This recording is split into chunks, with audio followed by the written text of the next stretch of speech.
Maya slipped away from her Diwali family gathering with practiced ease, her sneakers padding quietly over the dewy grass. She couldn't stand another selfie session with her cousins or a forced smile plastered for her mom's friends. The lake, dimly lit by moonlight and far from the blaring music and chatter, was her sanctuary. The serene water stretched before her, speckled by the faint reflection of Diwali lights in the distance.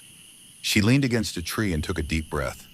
Her phone buzzed with the latest Happy Diwali group texts, and she quickly shoved it into her pocket, rolling her eyes. Just as she closed her eyes to soak in the silence, a voice startled her. Escaping the madness too? Maya's eyes snapped open.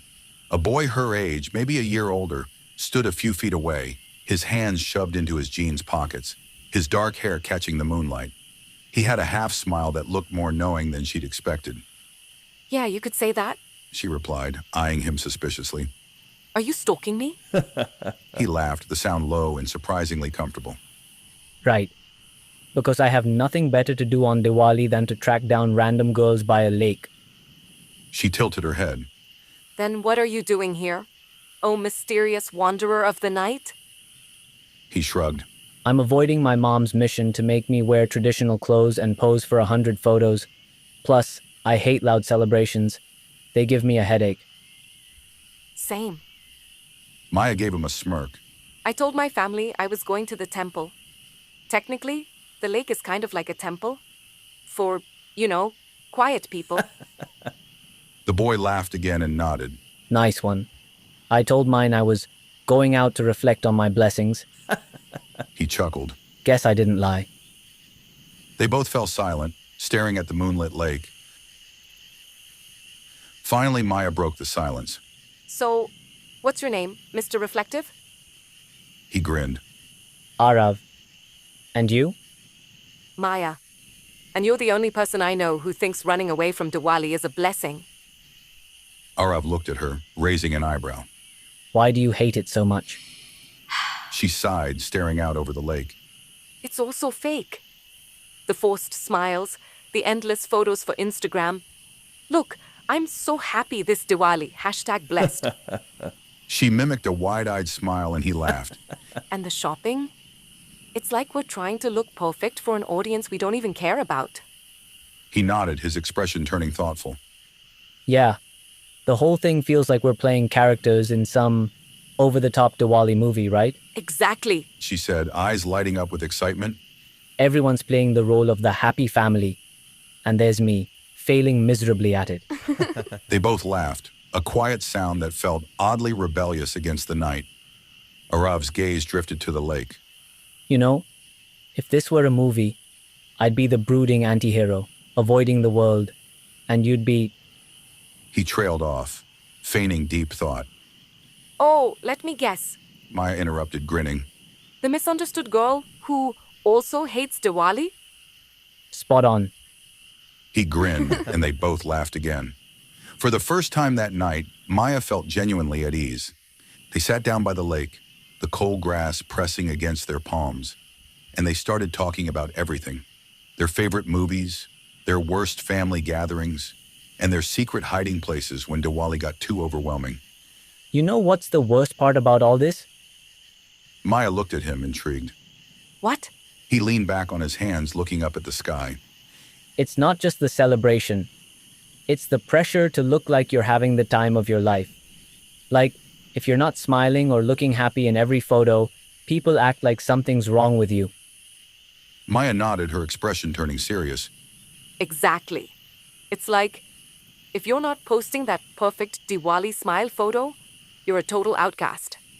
And if you say you don't like it, people act like you're ruining the whole festival. Tell me about it. Arav scoffed. I got told to lighten up about 100 times tonight. My mom's convinced my face will crack if I don't smile wide enough. Maya chuckled, rolling her eyes. If only they knew we're smiling now more than ever. Just sitting here, away from the crowd.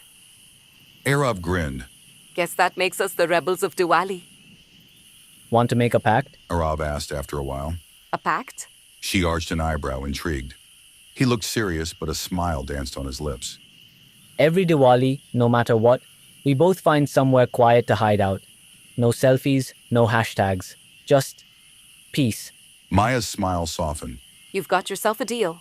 She extended her hand, and he shook it, their gazes locking in a way that made her stomach do a little flip.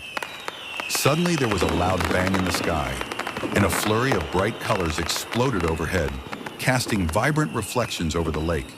The colors danced on Arav's face as he looked up, a rare softness in his eyes. He turned back to her. Maybe Diwali isn't so bad if you find the right way to spend it. He said quietly. Maya's heart fluttered at the look in his eyes, and she couldn't help but smile. Guess you're right, Arav.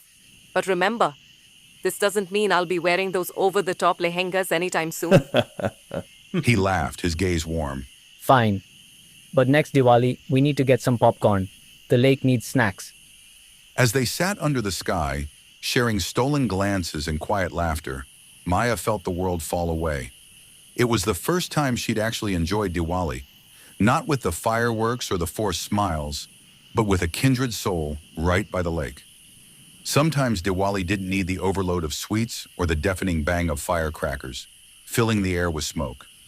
Sometimes it didn't even need the perfect family photos, staged smiles, or endless rounds of wishes to virtual strangers.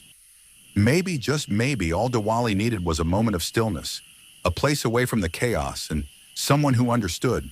Because all you need is someone who feels like home.